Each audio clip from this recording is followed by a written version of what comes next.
जी, आज हमने करना है चैप्टर 1 की एक्सरसाइज 1.1 का क्वेश्चन नंबर 1, जिसमें कहा गया है right the following quadratic equations in the standard form and point out pure quadratic equations. तो बच्चों, इसमें हमें कहा गया है कि जो गिवन आपको नीचे क्वेश्चंस हैं, इनको आपने क्या करना है, क्वाड्रेटिक इक्वेशन की स्टैंडर्ड फॉर्म में लिखना है और पॉइंट आउट करना है प्योर क्वाड्रेटिक इक्वेशन को। ठीक है, तो बच्चों इन क्वेश्चन को स्टार्ट करने से पहले चंद एक डेफिनेशन है जो हमें समझनी होगी, जिसमें कि आ जाता है क्वाड्रेटिक इक्वेशन क्या होता है, सेकंड आ जाता है स्टैंडर्ड फॉर्म कौन सी होती है, और उसके बाद प्योर क्वाड्रेटिक इक्वेशन कौन सी होती है। ठीक है, तो चलें बच्चों, पहले हम लोग इन डेफिनेशन को समझते हैं, फिर अपने क्वेश्चंस को सॉल्व करेंगे। ठीक है जी, तो देखिए बच्चों, ये हमारे पास डेफिनेशंस हैं। पहली डेफिनेशन है यहाँ पे क्वाड्रेटिक इक्वेशन। तो क्वाड्रेटिक इक्वेशन क्या होती है, an equation which contains the square of the unknown variable, यानी कि एक ऐसी इक्वेशन जिसमें एक अननोन वेरिएबल जो है वो स्क्वायर की शेप में पाया जाता है, या उसकी पावर क्या होती है, स्क्वायर होती है, बट नो हायर पावर, लेकिन बड़ी पावर नहीं होती है, 2 से बड़ी पावर नहीं होनी चाहिए। Is called a quadratic equation और an equation of the second degree. तो ऐसी इक्वेशन को या तो हम क्वाड्रेटिक इक्वेशन कहते हैं या फिर इक्वेशन ऑफ सेकंड डिग्री भी कह सकते हैं। ठीक है बच्चों, अगर सिंपल लैंग्वेज में अगर कहा जाए तो ऐसी इक्वेशन हमारे पास, अच्छा इसके अंदर कोई वेरिएबल स्पेसिफिक नहीं होता। ठीक है, यानी कि कोई ज़रूरी नहीं है कि वो एक्स ही हो, वो कोई और भी वेरिएबल हो सकते हैं। तो इसमें वो कह रहे हैं कि अगर इक्वेशन में आपके पास मौजूद किसी भी वेरिएबल की जो पावर है वो ज़्यादा से ज़्यादा जस्ट 2 होनी चाहिए। ठीक है, यानी कि 2 से बड़ी पावर ना हो, तो ऐसी इक्वेशन जिसकी पावर जो है वो 2 हो, जिसमें मौजूद वेरिएबल की पावर 2 हो, वो आपके पास क्या कहलाता है, क्वाड्रेटिक इक्वेशन कहलाती है। ठीक है बच्चों, अब यहाँ पे एग्जाम्पल देख लेते हैं। X square minus 7x plus 6 is equal to 0, तो ये हमारे पास एक क्वाड्रेटिक इक्वेशन है। नेक्स्ट देखिए 3x square plus 4x is equal to 5, और ये भी हमारे पास एक क्वाड्रेटिक इक्वेशन ही है। ठीक है, क्यों, क्योंकि देखिए बच्चों, यहाँ पे जस्ट हमने ये नहीं देखना कि वेरिएबल के साथ क्या नंबर है, उनसे हमें कोई मतलब नहीं, हमें जस्ट ये देखना है कि जो इसमें मौजूद वेरिएबल है उसकी पावर क्या है। तो इसमें भी जो हमारे पास वेरिएबल है उसमें सबसे बड़ी पावर कौन सी है, 2 है, तो ये क्वाड्रेटिक हो गया। और इसमें जो हमारे पास वेरिएबल है उसकी पावर क्या है, वो भी 2 है। दैट मीन्स कि ये हमारे पास दोनों क्वाड्रेटिक इक्वेशंस हैं। ठीक है, तो चलिए अब सेकंड देखें, जनरल और स्टैंडर्ड फॉर्म। ठीक है, तो ये दो जो है, यानी कि हम इसको स्टैंडर्ड फॉर्म भी कह सकते हैं और जनरल फॉर्म भी कह सकते हैं। तो इसकी डेफिनेशन देखते हैं। A second degree equation in one variable x of the form ax square plus bx plus c is equal to 0। अच्छा बच्चों देखें, अब जो हमने क्वाड्रेटिक इक्वेशन की है ना, उसके अंदर हमें स्पेसिफिक नहीं बताया था कि वेरिएबल ज़रूरी यही हो। ठीक है, तो जबकि जो स्टैंडर्ड फॉर्म है ना, उसमें वो बता रहे हैं कि जो वेरिएबल x है, यानी कि इन वन वेरिएबल x, यानी इसके अंदर एक वेरिएबल का होना मस्ट है, यानी जो भी वेरिएबल होगा वो सेम होगा और वो ही यूज़ हो रहा होगा। जिस तरह देखें, अब ये इधर भी x है, इधर भी x है, तो ये x ही होना चाहिए। अगर y है तो दोनों तरफ y ही हो। ठीक है, आई होप ये चीज़ आपको समझ आ गई होगी। तो a second degree equation in one variable of the form, यानी इस शेप में जो हमारे पास इक्वेशन होती है, वेयर जहाँ पे a is not equal to 0, कि जो a है वो कोई रियल नंबर होना चाहिए, 0 नहीं होना चाहिए। ठीक है, अगर बच्चों यहाँ पे a 0 हो जाता है ना, तो ये जो 0 है वो x स्क्वायर से मल्टीप्लाई होगा, तो वो हमारे पास कोई और शेप की फिर ये इक्वेशन बन जाएगी, फिर ये जो है वो क्वाड्रेटिक रहेगी नहीं। ठीक है, तो फिर वो कह रहे हैं कि और जो ए बी सी हैं वो कोई से भी वो रियल नंबर को बिलोंग करने चाहिए। ठीक है, तो इस कॉल्ड द जनरल और standard form of quadratic equation. तो ये तब क्या कहलाएगा, ये स्टैंडर्ड फॉर्म या जनरल फॉर्म कहलाएगा क्वाड्रेटिक इक्वेशन की। ठीक है बच्चों, आई होप आपको इस डेफिनेशन की भी समझ आ गई होगी। इसमें मेन चीज़ क्या है कि आपने वेरिएबल आपका सेम होना चाहिए, जो भी वेरिएबल यूज़ हो रहा है वही दोनों जो है वो कोफिशेंट्स के साथ सेम वेरिएबल होना चाहिए। ठीक है बच्चों, अच्छा एक और चीज़, अब यहाँ पे जो एक्स स्क्वायर है ना, उसका कोफिशेंट क्या है, a है, जो यहाँ पे x है उसका कोफिशेंट है b, और ये हमारे पास c जो है वो एक कॉन्स्टेंट नंबर है। ठीक है, तो चलिए अब इस जो है डेफिनेशन के हम एग्जाम्पल देखते हैं। जी बच्चों, अभी एग्जाम्पल को देखते हैं। X square minus 7x plus 6 is equal to 0 is in standard form, but second के बारे में वो कह रहे हैं 3x square plus 4x is equal to 5 is not in standard form. तो पहली चीज़, जो पहली इक्वेशन है ये क्यों है स्टैंडर्ड फॉर्म में, क्योंकि जो उन्होंने हमें जो कंडीशन दी थी ये उस पर फुलफिल हो रही है। कंडीशन कौन सी, कि जो स्टैंडर्ड फॉर्म की इक्वेशन होती है वो इस शेप में होनी चाहिए, ax square plus bx plus c is equal to 0, यानी कि इक्वल टू 0 होनी चाहिए। तो ये जो हमारी पहली जो एग्जांपल है ये सेम टू सेम हमारी इस इक्वेशन के जैसी है। ठीक है, तो ये हम कह सकते हैं कि ये स्टैंडर्ड फॉर्म में है। और अगर सेकंड हम एग्जांपल की तरफ जाएं तो 3x square plus 4x is equal to 5 हो गया, ये 0 नहीं है, तो is not in standard form. तो लाजिम बात है, जब उन्होंने हमें पहले ही बताया कि जो इक्वेशन इस शेप में होगी वही हमारे पास स्टैंडर्ड फॉर्म में होगी। तो ये यहाँ पे इक्वल टू 5 है, जबकि यहाँ पे इक्वल टू 0 है। इस वजह से यहाँ पे ये हमारे पास स्टैंडर्ड फॉर्म में इक्वेशन नहीं है। ठीक है बच्चों, तो एक और चीज़ बच्चों, अगर जिसका पीछे हमने जिक्र किया यहाँ पे कि जो a है वो 0 के इक्वल नहीं होना चाहिए। ठीक है, तो जैसा मैंने बताया कि अगर ये 0 के इक्वल होगा तो ये किसी और इक्वेशन में किसी और शेप में जो है वो कन्वर्ट हो जाएगा। तो मैं आपको बताती हूँ कि वो किस तरीके से क्या बात कर रहे हैं। जी देखिए बच्चों, अगर तो यहाँ पे साइड पे बताती हूँ, अगर हमारे पास जो a है वो 0 हो जाएगा तो जब हम 0 को x स्क्वायर से मल्टीप्लाई करेंगे तो वो 0 हो जाएगा। तो पीछे हमारे पास क्या इक्वेशन रह जाएगी, bx plus c is equal to 0। तो बच्चों देखिए यहाँ पे अब x की जो पावर है वो कितनी है, वो है 1। तो अगर हमारे पास ऐसी इक्वेशन जिसमें x की पावर 1 हो तो वो हमारे पास लीनियर इक्वेशन बन जाती है, वो क्वाड्रेटिक इक्वेशन नहीं रहती। ठीक है, क्वाड्रेटिक इक्वेशन की कंडीशन क्या है कि आपके पास इक्वेशन में मौजूद जो वेरिएबल है उसमें सबसे बड़ी पावर जो है वो जस्ट 2 होनी चाहिए, 2 से बड़ी ना हो। जी बच्चों, अब हम देखते हैं प्योर क्वाड्रेटिक इक्वेशन को। तो इसमें क्या कहा गया है, if b is equal to 0 in quadratic equation then it is called a pure quadratic equation। तो हमारे पास quadratic equation कौन सी है बच्चों, पहली चीज़ तो ये हमारे पास quadratic equation है। यहाँ पे मैं एक और दोबारा लिख देती हूँ, ax square plus bx plus c is equal to 0। तो वो कह रहे हैं कि अगर क्वाड्रेटिक इक्वेशन में b जो है वो इक्वल हो जाए 0 के, यानी कि इधर जो b है ना इसकी जगह अगर हम 0 लगा देंगे तो 0 जब x से मल्टीप्लाई होगा तो वो 0 हो जाएगा।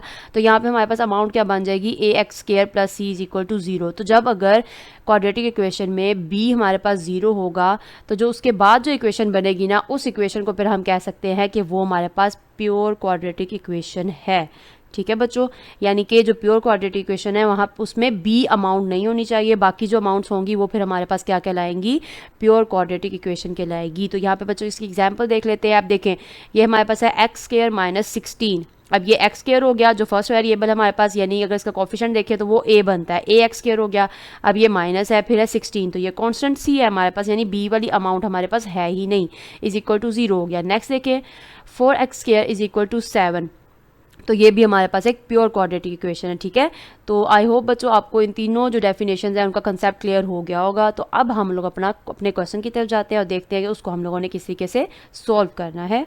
जी बच्चों, फर्स्ट पार्ट है x plus 7 into x minus 3 is equal to -7। तो बच्चों हमने क्या करना है, इन दोनों को आपस में मल्टीप्लाई करना है और इसको इस तरीके से हमने सॉल्व करना है कि हमने अपनी इक्वेशन को क्वाड्रेटिक इक्वेशन को किस में कन्वर्ट करना है, स्टैंडर्ड फॉर्म में कन्वर्ट करना है। ठीक है, तो हम चले स्टार्ट करते हैं। x plus 7 into x minus 3 is equal to -7। तो पहले क्या करेंगे, जो यहाँ पे इन दोनों को ब्रैकेट्स जो भी अमाउंट्स हैं इन दोनों को हमने आपस में मल्टीप्लाई करना है। तो इस x को पहले इन दोनों के साथ मल्टीप्लाई करेंगे। तो चलिए हम लिखते हैं x इंटू एक्स माइनस 3। अब दरमियान में साइन कौन सा है, प्लस का। देन 7 को x माइनस 3 से मल्टीप्लाई करेंगे तो x minus 3 is equal to -7। तो चलिए बच्चों, अब ये जो यहाँ पे x है इसको हमने अंदर वाली अमाउंट दोनों के साथ मल्टीप्लाई करना है और उसके बाद फिर ये जो प्लस 7 है इसको अंदर वाली दोनों अमाउंट्स के साथ मल्टीप्लाई करना है। तो चलिए हम मल्टीप्लाई करते हैं। X square minus 3x plus 7x and minus 21 is equal to -7। ठीक है, तो अब बच्चों देखें हम लोग इसको किस तरीके से सॉल्व करेंगे। जो हमारे पास सेम वेरिएबल है और सेम पावर्स के वेरिएबल है उन सबको हम लोग आपस में सॉल्व कर देंगे। तो ये हो जाएगा एक्स स्क्वायर और minus 3x plus 7x is equal to plus 4x minus 21 is equal to -7। ठीक है, तो अब x square plus 4x minus 21, अब ये बच्चों -7 है, इधर आकर क्या हो जाएगा +7 इज इक्वल टू 0। तो एक्स स्क्वायर प्लस 4x अब minus 21 plus 7 is equal to -14 is equal to 0। तो ये बच्चों हमारे फर्स्ट पार्ट का आंसर आ गया है। तो और अब आप देख सकते हैं कि ये हमारे पास कौन सी फॉर्म है, ये हमारे पास स्टैंडर्ड फॉर्म है। स्टैंडर्ड फॉर्म हमारी कौन सी थी, किसके इक्वल थी, ax square plus bx plus c is equal to 0। ठीक है, तो ये क्वाड्रेटिक इक्वेशन की स्टैंडर्ड फॉर्म में हमारा ये आंसर आ गया। ठीक है जी, तो चलिए अब हम लोग सेकेंड पार्ट देखते हैं। सेकेंड पार्ट है x square plus 4 over 3 minus x by 7 is equal to 1। तो इसे सॉल्व करते हैं। Solution x square plus 4/3 minus x by 7 is equal to 1। तो बच्चों अब क्या करेंगे, पहले तो हमने ये जो फ्रैक्शन शेप में क्वेश्चंस हैं इनको हम लोगों ने ख़त्म करना है, ठीक है। तो यानी जो डिनोमिनेटर में हमारे पास जो भी अमाउंट है इसका हम लोगों ने एलसीएम ले लेना है। तो एलसीएम में हम क्या करते हैं, कॉमन फैक्टर और नॉन कॉमन फैक्टर्स को आपस में मल्टीप्लाई कर देते हैं। तो यहाँ हम सपोज कर लेते हैं यहाँ पे हमारे पास 1 है, तो 3, 7 और 1 को जब हमने आपस में मल्टीप्लाई किया तो हमारे पास आंसर क्या आ गया 21। तो अब हम लोगों ने इस 21 को क्या करना है कि हमारे पास ये सारी अमाउंट्स है ना, ये वाली और ये वाली, इसको हमने 21 से मल्टीप्लाई करना है ताकि हम लोग ये जो बटा की शेप में क्वेश्चन है अमाउंट है ये ख़त्म हो जाए, ठीक है। तो अब देखिए 21 multiply by x square plus 4/3, अभी ये एक अमाउंट है, ठीक है, minus 21 multiply by x/7 is equal to 21 multiply by 1। अब देखिए बच्चों 3 1 द 3, 3 7 द 21, 7 1 द 7, 7 3 द 21। तो अब इसको सिंप्लीफाई करें, 7 into x square plus 4 minus इस 3 को अगर हम x से मल्टीप्लाई करेंगे तो ये हो जाएगा 3x इज इक्वल टू 21, ठीक है। तो अब हमने क्या करना है, 7 को इन अंदर वाली अमाउंट्स के साथ मल्टीप्लाई करेंगे, उसके बाद हम लोग इसको अपनी स्टैंडर्ड फॉर्म में कन्वर्ट करेंगे, ठीक है। तो चलिए 7 एक्स स्क्वायर, उसके बाद है plus 7 4 the 28 and minus 3x is equal to 21। अब बच्चों इसको हम रीअरेंज कर लेते हैं। 7 एक्स स्क्वायर, स्क्वायर के बाद कौन सा मतलब पावर आती है, 1 की आती है। तो यहाँ पे हमारे पास x की पावर क्या है, 1 है, तो ये माइनस 3x आ जाएगा, फिर प्लस 28 इज इक्वल टू 21, ठीक है बच्चों। अब देखिए 7x स्क्वायर ऐसे ही आ जाएगा माइनस 3x प्लस 28। अब ये प्लस 21 है, तो जब यहाँ पे शिफ्ट करूँगी तो ये माइनस 21 हो जाएगा इज इक्वल टू 0। तो अब इसको सिंप्लीफाई करते हैं, 7x square minus 3x plus अब 28 माइनस 21 इज इक्वल टू 7 और ये हो जाएगा इक्वल टू 0। तो ये बच्चों हमारा सेकंड पार्ट का भी आंसर आ गया। तो देखिए बच्चों ये भी हमारे पास कौन सी फॉर्म में क्वेश्चन हो गया, ये भी हमारे पास स्टैंडर्ड फॉर्म में इसका आंसर आ गया, ठीक है। आई होप आपको इन क्वेश्चंस की अच्छे से समझ आ गई होगी। तो चलिए थर्ड पार्ट देखते हैं। जी बच्चों थर्ड पार्ट है x by x plus 1 plus x plus 1/x is equal to 6। तो चलिए स्टार्ट करते हैं। जी बच्चों यहाँ पे लिखा सॉल्यूशन, तो हमारे पास क्वेश्चन क्या है, x/x plus 1 plus x plus 1/x is equal to 6। तो बच्चों अब यहाँ पे क्या करेंगे, इधर भी हम वैसे ही करेंगे सेम टू सेम कि हम लोगों ने जो हमारे पास डिनोमिनेटर में अमाउंट्स हैं उनका क्या ले लेंगे, हम एलसीएम ले लेंगे। तो एलसीएम में हम क्या करते हैं, कॉमन और नॉन कॉमन को आपस में मल्टीप्लाई कर देते हैं। तो इधर भी हम ऐसे ही करेंगे। तो हमारे पास एलसीएम क्या बनेगा, x प्लस 1 बनेगा और x बनेगा। तो उसको हम क्या करेंगे, इन तीनों नंबर्स के साथ क्या कर देंगे, मल्टीप्लाई कर देंगे, ठीक है। तो चलिए जी बच्चों अब हमारा जो एलसीएम था वो बना था x plus 1 into x multiply by x/x plus 1, ठीक है। अब यहाँ पे आ जाएगा plus again x plus 1 into x multiply by x plus 1/x is equal to x plus 1 into x multiply by 6। तो अब जो बच्चों आपस में कैंसिल होते हैं उन्हें हम कैंसिल कर देंगे और बाकियों को आपस में मल्टीप्लाई कर देंगे। तो ये x प्लस 1 और ये x प्लस 1 आपस में कैंसिल हो जाएगा। यहाँ पे ये x इस x से कैंसिल हो जाएगा। तो यहाँ पे हमारे पास क्या बच जाएगा, अब इस x को जब इस x से हमने मल्टीप्लाई किया तो ये हो जाएगा x स्क्वायर प्लस, अब इसको हम लोग ज़रा एक स्टेप में बना लेते हैं, x plus 1 multiply by x plus 1 is equal to, अब बच्चों देखें ये 6 है, इसको मैं पहले x के साथ मल्टीप्लाई कर देती हूँ तो वो हो जाएगा 6x। अब इंटू x प्लस 1 इसे हम नेक्स्ट स्टेप में करते हैं, ये हो जाएगा x स्क्वायर प्लस, अब x को हमने किससे मल्टीप्लाई करना है, x प्लस 1 से, और फिर 1 को भी हम लोग इस पूरे जो है नंबर इससे मल्टीप्लाई करेंगे। तो x into x plus 1 plus 1 x plus 1 is equal to 6x को हमने पहले x से जब मल्टीप्लाई किया तो ये आ जाएगा 6x स्क्वायर प्लस 6x, ठीक है। अब हो जाएगा एक्स स्क्वायर प्लस एक्स को इन दोनों से मल्टीप्लाई किया, पहले आएगा x square plus x plus, अब ये 1 है तो ये दोनों ऐसे ही आ जाएंगे, x plus 1 is equal to 6x square plus 6x।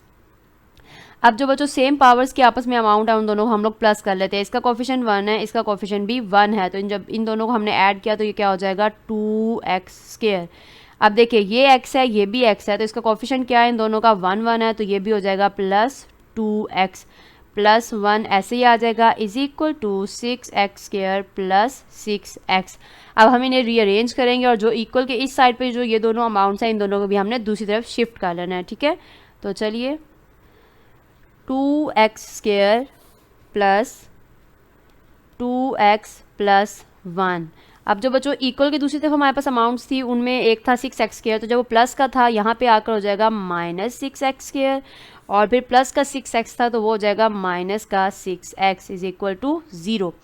तो अब इसको हम रीअरेंज करते हैं और जो सेम पावर्स की अमाउंट है उन्हें एक साथ लिख लेते हैं। 2x square minus 6x square plus 2x minus 6x। I mean ये जो बच्चों अमाउंट्स हैं इनकी पावर सेम है ना, इसका भी 1 है इसका भी 1 है और इन दोनों की 2 2 थी, ठीक है, प्लस 1 ये हो जाएगा ऐसे ही आ जाएगा इज इक्वल टू 0। तो अब देखिए बच्चों 2x square minus 6x square किसके बराबर हो गया, ये हो जाएगा माइनस 4x स्क्वायर। अब ये है 2x माइनस 6x, तो ये आ जाएगा माइनस 4x प्लस 1 ऐसे ही आ जाएगा इज इक्वल टू 0। तो अब यहाँ पे ये माइनस, अगर इस माइनस को हम ख़त्म करना चाहें तो माइनस से ही इस पूरी अमाउंट को हम क्या कर देते हैं मल्टीप्लाई कर देते हैं। तो चलें एक और स्टेप बना लेते हैं, माइनस से मल्टीप्लाई किया 4x square minus 4x plus 1 is equal to 0। अब माइनस से जब अंदर मल्टीप्लाई किया तो माइनस माइनस प्लस हो जाएगा, तो यानी 4x square minus minus plus 4x minus plus minus 1 is equal to 0। तो ये बच्चों हमारे थर्ड पार्ट का आंसर आ गया, ठीक है। और ये भी हमारे पास कौन सी फॉर्म बन गई, ये भी स्टैंडर्ड फॉर्म बन गई है, ठीक है। आई होप बच्चों आपको इन जो अभी हमने क्वेश्चंस किए हैं इनकी अच्छे से समझ आ गई होगी, और अगर फिर भी आपको किसी क्वेश्चन में किसी स्टेप की समझ नहीं आई या डेफिनेशन में किसी चीज़ की समझ नहीं आई तो आप कमेंट सेक्शन में मैसेज करके पूछ लीजिएगा, मैं आपको उस चीज़ का आंसर दे दूँगी, ठीक है। ओके देन, अल्लाह हाफिज़।